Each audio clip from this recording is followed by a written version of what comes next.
할렐루야, 반갑습니다. 좋은 날입니다. 오늘도 여러분 하나님께서 함께 하십니다. 날씨가 많이 추워졌는데요. 또 눈이 내리는 지방도 있고 한데 건강관리 잘 하시길 바랍니다. 오늘은 묵상이 창세기서 11장 1절로 4절 말씀입니다. 온 땅에 구음이 하나요 언어가 하나였더라. 이에 그들이 동방으로 옮기다가 시날 평지를 만나 거기 거하고 서로 말하되 자 벽돌을 만들어 견고히 굽자 하고 이에 벽돌을 돌을 대신하여 역청으로 진흙을 대신하고 또 말하되 자 성과 대를 쌓아 대 꼭대기를 하늘에 닿게 하여 우리 이름을 내고 온 지면에 흩어짐을 면하자 하였더니 노아 이후에 셈과 함과 아벳 이 세 아들을 통해서 세계와 나라가 나뉘었고 이 아들에게서 열국의 백성이 또 나눠지는 그런 시대였습니다. 노아의 세 아들 중에서 셈이 하나님의 축복을 계승하는 그런 자리에 있게 되었습니다. 그리고 이제 셈의 아들인 아라박삭, 그 다음에 손자 셀라, 그 다음에 정손자 에벨, 이 에벨은 히브리라고도 합니다. 그 에벨에게서 또 두 아들이 나오는데 벨렉과 욕단이 나옵니다. 그리고 벨렉과 욕단은 형제지간인데 동편으로 이렇게 향하다가 이제 벨렉은 서부 쪽에 정착하게 되는데 그곳이 시날이고 욕단은 계속 동쪽 산을 찾아서 가는 모습을 볼 수가 있습니다. 그리고 이 벨렉은 셈의 세 아들 중에 그 저주받은 함의 자손 중에서 니무록이라고 하는 사람을 같이 만나서 이게 바벨 땅에 우거하게 되는데요. 이 바벨 땅은 바로 이라크 쪽이고 아브라함이 살던 메소포타미아 부근이었습니다. 그래서 거기서 이 니무롯은 사람들을 모아다가 시날 평원에서 바벨탑을 쌓게 됩니다. 그리고 성경은 이 니무롯에 대해서 창세기 10장 6절에 함의 아들 중 구스가 낳은 니무롯은 세상에 처음 영걸이라 라고 말씀했습니다. 그의 나라는 시날 땅의 바벨이라 니느웨 아수르에 모여 살았다고 말합니다. 그러므로 니무롯은 용맹이 있고 또 정치적으로도 권력을 가진 당대의 지배자였습니다. 그리고 그들은 아주 평지에다가 바벨탑을 쌓아 올렸는데 그 바벨탑의 높이가 거의 91m 정도 되는 어마어마한 당대로서는 건축물이었습니다. 계단식으로 만들어져 있고 맨 위에는 제사를 드리도록 되어 있었습니다. 다른 말로는 지브라트라고 합니다. 그래서 메소포타미아 지역에는 이 지브라트가 여러 개 있습니다. 이들이 왜 이런 바벨탑을 만들었냐면 하나님께서 또 언제 물로 심판할지 모른다라고 하는 하나님의 말씀에 대한 의심을 갖고 있었기 때문에 그들이 이 평지다 보니까 비 오는 날에 빨리 산으로 올라갈 수 없는 지경이지 않습니까? 그래서 바벨탑을 시날 평지 중앙에다가 건설하고 그 바벨탑을 중심으로 도시 국가를 형성하는 그런 모습들을 볼 수가 있습니다. 그래서 비가 오더라도 이제 홍수에 잠기지 아니하며 또 하나님의 심판이 온다고 해도 우리가 편안하게 지낼 수 있고 심판을 피할 수 있지 않겠냐 하는 것과 또 우리가 하늘에까지 높이 올라가서 하늘에 닿는 그런 그 야망을 그들이 가진 것입니다. 하나님께서는 창세기 9장 11절에 홍수로 세상을 멸하신 이후에 노아에게 언약하셨습니다. 내가 너희와 언약을 세우리니 다시는 모든 생물을 홍수로 멸하지 아니할 것이며 땅을 침몰할 홍수가 다시 있지 아니하리라. 하나님이 가라사대 내가 너희와 및 너희와 함께하는 모든 생물 사이에 영세까지 세우는 언약의 증거는 이것이다 라고 하시면서 내가 내 무지개를 구름 속에 두었나니 이것이 나의 세상과의 언약의 증거니라 라고 말씀하셨는데, 이 니므롯과 이 벨렉의 후손들은 이러한 하나님의 약속의 말씀을 의심하고 믿지 않았습니다. 그래서 그들은 벽돌을 굽는 그 기술을 가지게 되고, 또 벽돌과 벽돌을 쌓는 데 필요한 진흙을 역청으로 대신하는 기술을 그들이 터득함으로 인해서 이 단단한 벽돌 위에 아주 비도 새지 않고 이 벽돌이 상하지 않는 역청을 바르면서 높이 건물을 축조할 수 있는 기술을 가지게 되었습니다. 그래서 그들이 하는 말이 오늘 본문 말씀 가운데 창세기서 11장 4절에 저희들이 말하되 성과 대를 쌓아 대 꼭대기를 하늘에 닿게 하여 우리의 이름을 내고 온 지면에 흩어짐을 면하자. 그들이 바벨탑을 쌓는 이유가 우리의 이름을 높이자는 겁니다. 스스로 자신의 이름을 높여보자는 것입니다. 유대인의 역사학자인 요세푸스라는 사람이 있습니다.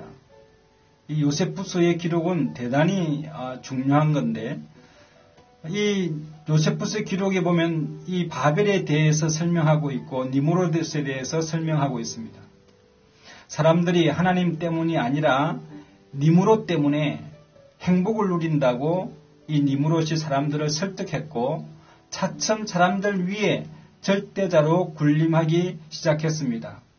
그는 또한 하나님이 세상을 다시 물에 잠기게 하려 한다면 하나님께 보복하겠다고 말했던 인물입니다. 그래서 그는 물이 미치지 못할 만큼 높은 탑을 쌓아 자기 선조들을 멸하신 하나님께 반항했던 것입니다. 여러분, 이것은 니므롯의 생각은 하나님 없이 스스로 살아보겠다는 자기 교만의 표현입니다. 하나님을 인정하지 않고 하나님 없이 인간의 문제를 해결할 수 있다는 것은 예나 지금이나 모든 사람들이 가지고 있는 전형적인 교만의 표현이고 오만한 모습입니다. 오늘날에도 이 기술 문명이 있지만 이 기술 문명이 나쁘다는 것이 아니라 인간의 능력이 하나님의 간섭이나 심판을 피해 갈 수 있고 이제 더 이상 하나님의 간섭을 받지 않을 만큼 우리가 힘이나 기술이나 능력을 가졌다고 생각하는 인간의 교만이 문제입니다. 저는 며칠 동안 이게 서울에 다녀왔는데 아이들하고 방학에 롯데월드를 갔었습니다. 거기 옆에는 롯데타워가 있었는데 123층에 220m나 되는 아주 높은 건물이었습니다. 롯데가 지은 아주 어마어마하게 높은 건물입니다. 이 나라들마다 건물을 지을 때 너무너무 높은 건물을 지었는데 이 부르즈 칼라파라고 하는 이 두바이의 빌딩은 828m라고 합니다. 어마어마하게 높은 건물이죠. 하늘에 닿을 만큼 그 끝이 보이지 않을 만큼 어마어마하게 높은 빌딩들이 세계적으로 경쟁하듯이 지어지고 있습니다. 요즘 현대는 비단 우리 건물뿐만 아니라 이 여러 가지 인간의 기술이 얼마나 발달했는지 인공지능이라든지 인공장기, 인공유전자 등 하나님이 필요치 않을 만큼의 영역까지 인간의 과학과 이성이 인간을 지배하고 관리하는 영역까지 힘을 뻗치고 있는 것을 볼 수가 있습니다. 그러나 여러분, 이 바벨탑을 높이 쌓아가지고 사람들이 너무너무 이제 만족해하고 이제 다 됐다라고 생각했을 때 여호와께서는 그 바벨탑을 보시기 위해서 이렇게 강림하시는 것을 볼 수가 있습니다. 창세기 11장 5절로 9절에 보면은 여호와께서 인생들에 쌓는 성과 대를 보시려고 강림하셨더라. 여러분, 아무리 인간이 벽돌로 높이 쌓아도 하나님 눈에는 그게 잘 보이지 않았어. 이 땅에 내려오셔서 자세히 관찰해야 보일 정도로 낮은 겁니다. 그래서 하나님께서는 이 땅에 직접 그걸 보이지 않으니까 한번 보시려고 이 땅에 내려오기까지 하신 거예요. 강림하셔서 인간의 그 문제를 파악하시는 것을 볼 수가 있습니다. 그러므로 하나님께서 한참 내려오셔야 그 밑에 바벨탑이 있는데 우리 인간은 이 정도만 올라가도 하나님이 계시는 줄 그렇게 착각하는 경우가 있는 것이죠.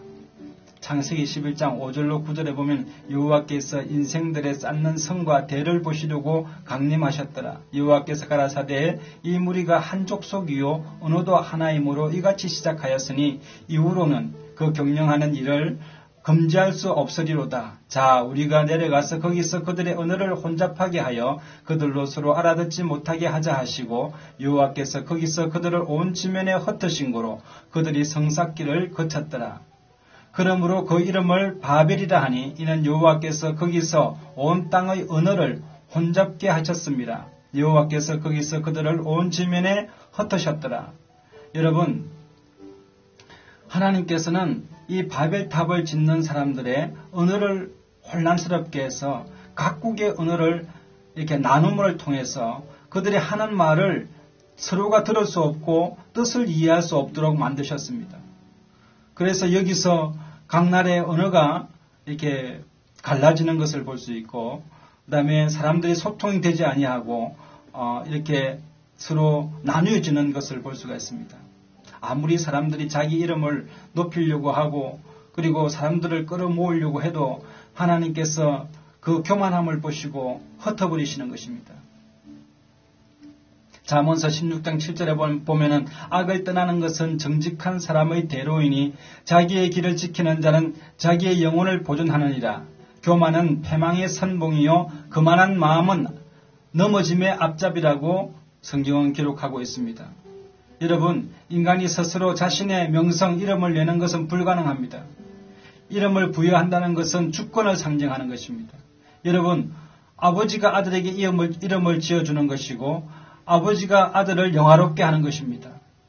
그러므로 하나님께서 우리를 지으셨기 때문에 우리의 이름을 창대케 하시고 우리의 이름을 복주시는 분은 하나님이신 줄 믿게 되시기를 바랍니다. 사람이 아무리 능력이 많고 아무리 끌어모으고 아무리 높이 올라가려고 하고 자기를 높이려 할지라도 그것이 높아지는 것이 아니고 하나님께서 축복하실 때에 우리 인생은 높아지기도 하고 또 충만해지기도 하는 은혜를 누리게 되는 줄 믿게 되시기를 바랍니다. 하나님께서 아브라함에게 창세기 12장 1절로 3절에 아브라함에게 내가 너로 큰 민족을 이루고 내게 복을 주어 내 이름을 창대케 하리니 너는 복의 근원이 되리라 말씀하셨습니다. 바벨탑을 지었던 사람들은 자신의 힘으로 자기가 이름을 높이고 창대케 해보려고 노력했지만 그것은 다 허사였고 다 교만의 또 패망의 앞잡이가 된 것입니다. 오늘 겸손한 마음으로 하나님 앞에 간구하고 기도하면 하나님께서 밑보고 오르셔서 우리에게 축복하시고 또 하나님의 놀라운 영광이 나타나는 은총과 은혜를 내려주실 줄로 믿습니다. 여러분에게 좋은 일이 납니다. 기도하겠습니다. 참으로 좋으신 하나님 은혜를 감사합니다. 오늘 하나님께서 이 바벨탑을 쌓는 사람들처럼 하나님 아버지 하나님의 약속을 의심하고 또 하나님의 그 능력에 또 사람들의 또 기술과 힘과 능력을 의지해서 하나님 교만한 마음을 가졌던 사람들을 하나님께서 다 흩어진 것을 볼 수가 있었습니다. 하나님 아버지 이 말씀을 통해서 오직 하나님만 의지하고 하나님을 영화롭게 하는 귀한 삶을 살아드리는 저희 삶이 될 수 있도록 하나님 은총을 내려 주옵소서. 오늘도 하나님을 영화롭게 하기를 간절히 원합니다. 주님 홀로 영광받아 주옵소서. 예수님의 이름으로 축복하고 감사하며 기도드리옵나이다. 아멘. 할렐루야. 우리 하나님께 영광의 박수 올려드리겠습니다. 여러분에게 좋은 일이 납니다. 성령 안에서 잘 되게 되어 있습니다. 우리 옆에 분에게 사랑하고 축복합니다. 이렇게 인사하게 되시기를 바랍니다. 사랑하고 축복합니다.